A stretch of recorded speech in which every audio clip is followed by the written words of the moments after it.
This is a 1990 Harley Davidson Sportster.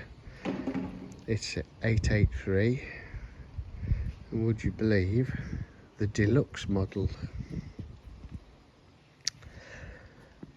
It looks quite rough, but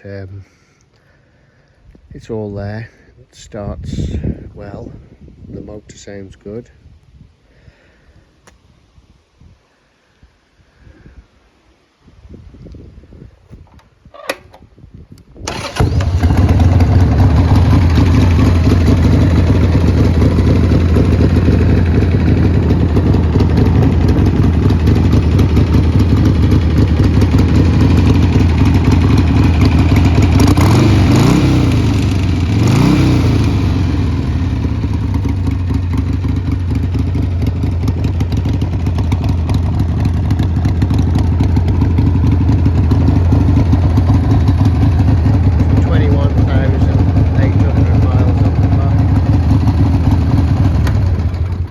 There's 21,800 miles on the clock.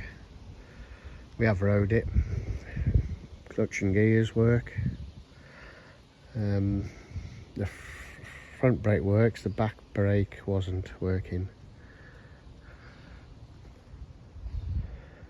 But it's a running project. Check out eBay, see if it's available, or our website.